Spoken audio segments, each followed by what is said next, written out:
It's not, but that's what the Senate likes to call them. So, actually, we call them over here, the name for this house is the People's House. People House. And that is because we, the people, actually have the ability to vote them all out of office at once if we want to. If we don't like the job that all 42 of these people are doing, we could vote them all out of office and start over from scratch. Now, I can tell you that would be chaos. That would be really crazy if we were to do that. However, we do see about a 1/3 turnover rate of our legislators every session.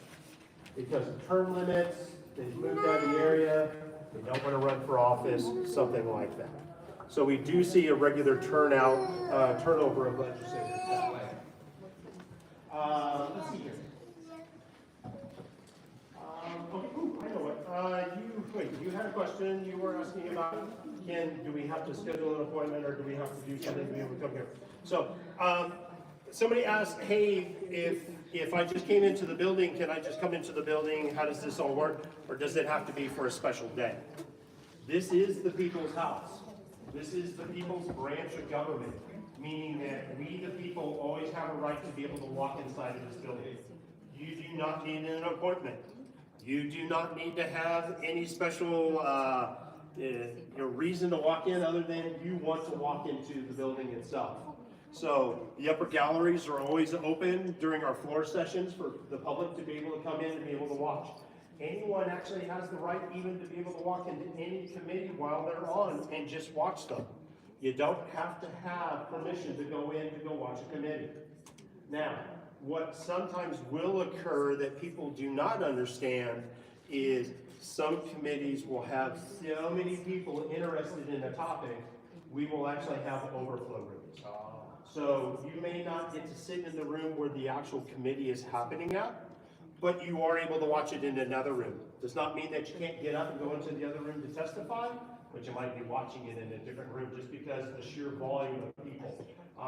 We've had some meetings where we've had 300-400 people wanting to come in and watch a meeting, and the committee rooms are only really set to hold about 80 or so people. So it creates its own little housing issues that way. Now, here's something that you may not know about the legislators. All the legislators here in Nevada. We actually have what's called a citizens legislature. This means that all of our legislators are part-time politicians. They all actually have regular day jobs. So, over my years, I have seen everything for a legislator. I have seen doctors, I've seen lawyers, I've seen stay-at-home parents, I've seen ranchers, I've seen police officers, I've seen firemen, I've seen archaeologists, nuclear physicists, railroad engineers, as in like driving the trains, assistant managers for Napa auto parts stores, insurance agents, cooks, waitresses, and you get the idea. Anyone can be a legislator. That's one of the beauties of a citizens legislature. Everybody comes here with their own ideas of how to improve the state. You don't need a formal education or anything like that to actually be a legislator. Only a willing desire to want to help make the state a better place is really how it works. Now, there are some caveats to this. We're in session once every 2 years for that 120 days. A legislator only makes about $130, $135 a day being a legislator. That's it. Hence the regular day job. Okay, so is that a lot of money for a day? No, not really. It's not. How about this? I'll make the deal even better. They only get paid for the first 60 of the 120-day session.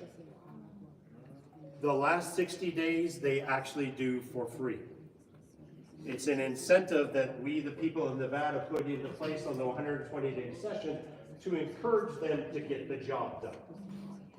So now if you live outside the area, you would still receive what we call a per diem. We'll take care of some housing, some food issues, that kind of stuff. But if you live within about 50 miles of here, you don't even receive that. So it does kind of make it more of a challenge sometimes for legislators. I have seen over the years a lot of legislators, when they get done with floor session on Friday, they will fly home and actually do their regular work, what they do for a living throughout the weekend. They fly in first thing Monday morning, and they're right back to being a legislator again. So it kind of sometimes can be a very brutal job that way. So, all right, let's see here. The question, so in total, how many days they actually work? Well, they have the potential to work the 120. It's 120 calendar days. So from the start of session all the way through Saturdays and Sundays and all that. They traditionally try to stay away from Sundays just for church. But that does not mean that I have not worked a few Saturdays and Sundays myself. So usually for most of us on staff, we will just automatically write off about the last 2.5 weeks, and we will just go straight. We will not stop until then. Most of those nights will usually be almost about to midnight and all that. There's actually been some floor sessions I've seen that have gone 24 hours. So that we're wrapping up at like 6:30 in the morning, and we're all back here at 7:30 in the morning to start up. So you never really leave work. So sometimes it gets to be some long hours that way here. Does anybody know why we have a Lincoln portrait? Anybody? Anybody? Okay. Nevada was actually a state that we became a state during the Civil War. President Lincoln was the president at the time. So this is why the portrait of Lincoln is there, is to honor Lincoln's involvement with Nevada becoming a state. That is why the state motto is Battle Born, that we were born during the Civil War. So, to give you an idea about the portrait itself is 110 years old. Back in 1915, the legislature decided to honor President Lincoln. They wanted a portrait, and that is the result of that. The reason why I kind of bring this up is this. If we fast forward to the early 50s, before this building was built, the legislature was actually over at the state capitol, which is on the other side of the mall. During the night, 3 what was classified in the newspaper as hooligans broke into the state capitol, shot the Lincoln portrait 3 times with a small caliber handgun, and the custodian of the day actually chased off the 3 individuals. Nobody was ever caught. Now here's where I think the story gets to be more fun. The custodian actually took down the portrait, patched it up with tar paper, that stuff that goes underneath the shingles, and rehung the portrait back up. Session was going on at the time, and most of the legislators weren't even aware of anything that had happened to the portrait. It actually made the national news of the day as Lincoln being assassinated for the 2nd time. And like all great things, sometimes the really important things slip through your fingers and you forget about them, and they forgot about what had happened to the portrait. It wasn't until 1970, when this building was finished in its completion and everything was being brought over, that the portrait came over. That's when they noticed, hey, what's the tar paper doing on the portrait? And they realized, oh yeah, that's right, we never have fixed that yet. So in the early 80s, we actually had the formal restoration actually done to what you see on the portrait now. Now, to kind of show you where the bullet holes are, if you take a look at President Lincoln and the arm that is resting on the chair, about where his elbow would be is where the first shot is at. If you take a look at the arm that is going behind his back, he got shot just a little bit above his elbow there. And the third and final shot would be just from where the elbow is. If you go in just a little bit, that's about where the other shot actually is. So, being one of the EMTs here in the building, I can probably safely say that none of those shots were probably fatal by nature. So, now, here's the part that I always have a kick at. The portrait and the frame together weighs around 250 pounds. So I give kudos to the custodian of the day that he could actually take that thing down, patch it all up, and put it back up by himself in that process. So the question to the audience is, what's the frame made of? Now I'm going to take the first 3 guesses that most people like to guess off the board. Number 1 is gold. I can tell you at over $3,000 an ounce right now for gold, we would probably have a little more security on it. Number 2 that people like to guess is silver. We are the silver state, but why would we ever paint it gold? Number 3 is any other type of metal or ore. So it's not iron pyrite, it's not copper, it's not steel, that kind of stuff. So the question is, what is the frame made of? Anybody want to take a guess? Some wood? Wood? It's not wood.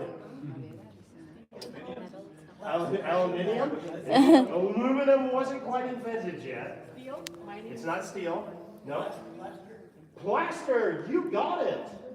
Woo-hoo! Woo!